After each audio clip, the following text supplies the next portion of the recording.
I have been an NBA basketball fan for a very long time at this point, and throughout my years of watching the NBA, I have noticed some really weird trends. I have noticed some things that you just can't explain, you just can't put into words, and that really just leave you scratching your head. Now, this is not a complete list, but this is only a few of my choices, and this is a topic that I'm considering making into a series. So if this ends up being a video that you enjoy, please let me know in the comment section below if you'd like me to turn it into a series. So first off, one of the weirdest trends in basketball history was the fact that Shaquille O'Neal absolutely loved jumping into the crowd. This is not something that he verbalized, but this is something that he did quite often. Many players will jump into the crowd once or twice trying to save a loose ball. But Shaquille O'Neal did this so frequently that it made me start to question whether or not he actually enjoyed doing it. On several instances, it made sense, because there was no way for Shaq to save the ball without his momentum taking him into the crowd.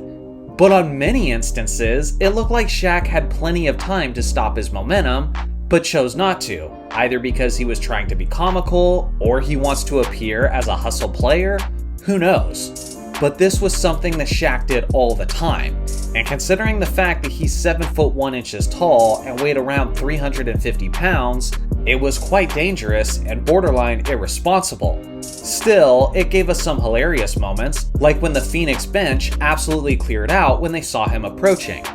So if I was ever to interview Shaquille O'Neal and was to ask him one question, I would ask him why he did this so much, and if there was ever an instance where he could have stopped but chose not to. Another weird trend about a past player was that Rondo couldn't land properly. Well, he could land properly in a few instances, but very, very often he came down in an extremely ugly fashion. Sometimes he would hit his head, he would roll his ankle, or it would just look downright awkward. On many occasions, it did make sense, seeing that he's not the biggest and strongest player, and bigger and stronger players could knock him off balance, resulting in an ugly fall. But that was only half of the time, because on many plays, like this breakaway layup, he just doesn't land properly, and it's no one's fault other than his own. Maybe it's just something weird about his equilibrium or his sense of balance, but the way I saw it when he was playing is that Rondo was just a major injury waiting to happen. And I think he's extremely fortunate that major injuries didn't happen more often. The last really odd player trend of this video was that Karl Malone didn't actually deliver on Sundays. Some of you are going to understand this reference while others might not, so let me explain. It's Game 1 of the 1997 NBA Finals. It's the Chicago Bulls versus the Utah Jazz.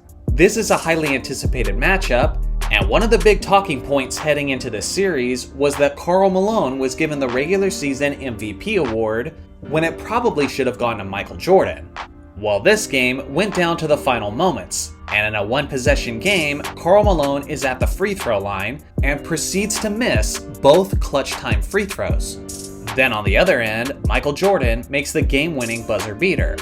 Immediately, in the post-game interview, Scottie Pippen is asked about those free throws, and he said he missed them because the mailman doesn't deliver on Sundays, which was an amazing burn for Karl Malone, who is known as the mailman. The thing is, this comment from Scottie Pippen was actually way more prophetic than just about anybody realized. So to prove my point, let's look at the worst moments of Karl Malone's career, starting with a 1991 NBA All-Star Game, which was easily the biggest blunder in All-Star Game history, when he blocked his own teammate's potential game-winning shot as the game clock expired. How about the 1998 NBA Finals? It's Game 6, and Karl Malone's Jazz have a 1-point lead and the ball is in his hands. But like he's done so many times before in his career, he turns the ball over, and it goes to Michael Jordan, who ends up taking the ball and making the game-winning shot that ends up being the championship clincher. Or how about on November 3rd, 2002 against the Seattle Supersonics, when he had the worst game of his career according to the game score stat. His game score was a negative 7.8, and on the night he had 0 points, 4 turnovers, and was 0 of 7 from the field. Again, it's insane just how prophetic these statements were from Scottie, because all 4 of these worst nights of Karl Malone's career each took place on a Sunday. Beyond that, take a look at his career stats on Sundays compared to every other day of the week, as he averaged less points, less rebounds, and less assists. Clearly, there's three things you can always count on in life: death, taxes, and the mailman not delivering on Sundays. So now it's your guys' turn.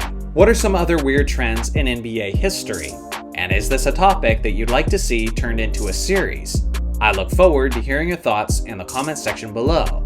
Thanks for watching as always. Make sure to like and subscribe for more basketball content, and I'll see you guys in the next video.